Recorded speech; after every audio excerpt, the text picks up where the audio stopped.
ಇದು simplification topic ಮೇಲೆ ಈ ಕ್ವಶನ್ ಕೇಳ್ತಾ ಇದ್ದಾರೆ. ಇದನ್ನು ಯಾವ ರೀತಿ ಸಾಲ್ವ್ ಮಾಡೋ ಅಂತ ನೋಡೋಣ ಬನ್ನಿ. ಫಸ್ಟ್ ಏನು ಮಾಡಬೇಕು ಅಂದರೆ ಓಪನ್ ಬ್ರ್ಯಾಕೆಟ್ ಇಲ್ಲಿದ್ರನ್ನ ಸಾಲ್ವ್ ಮಾಡಬೇಕು. ನೆಕ್ಸ್ಟ್ ಏನು ಮಾಡಬೇಕು ಅಂದರೆ ಫ್ಲವರ್ ಬ್ರ್ಯಾಕೆಟ್ ಇಲ್ಲಿದ್ರನ್ನ ಸಾಲ್ವ್ ಮಾಡಬೇಕು. ನೆಕ್ಸ್ಟು ಸ್ಕ್ವೇರ್ ಬ್ರ್ಯಾಕೆಟಲ್ಲಿ ಇದೆಯಲ್ಲ ಅದನ್ನು ಸಾಲ್ವ್ ಮಾಡಬೇಕು. ಅದೇ ಆರ್ಡ್ರಲ್ಲಿ ಸಾಲ್ವ್ ಮಾಡ್ತಾ ಹೋಗಬೇಕು.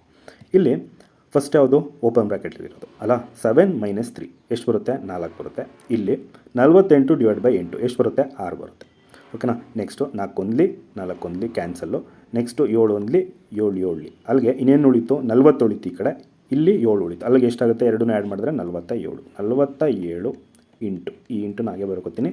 ನೆಕ್ಸ್ಟ್ ಏನು? 48/8 ಮಾಡಿದಾಗ ಎಷ್ಟು ಬಂದಿದೆ? 6 ಬಂದಿದೆ. ಓಕೆನಾ. ಇದು ಯಾವುದಿದು? ಸ್ಕ್ವೇರ್ ಬ್ರ್ಯಾಕೆಟಲ್ಲಿದೆ. ಇಲ್ಲಿ ನಾನು ಪೂರ್ತಿ ಇಂಟು ಮಾಡೋಕ್ಕೆ ಹೋಗಲ್ಲ.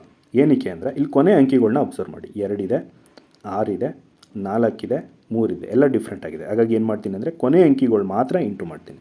6 ಮತ್ತು 47 ಕೊನೆ ಅಂಕಿ ಏನು? 7. ಅಲ್ಲಿಗೆ 6 7 ಎಷ್ಟಾಗುತ್ತೆ? 42. ಕೊನೆ ಅಂಕಿ ಏನಿದೆ? 2 ಬಂತು. ಹಾಗಾಗಿ ಕೊನೆ ಅಂಕಿ 2 ಇರುವಂಥ ಆಪ್ಷನ್ ಯಾವುದಿದೆ? ಆಪ್ಷನ್ ಎ 282 ಇದೇ ಕರೆಕ್ಟ್ ಆನ್ಸರ್ ಆಗಿರುತ್ತೆ.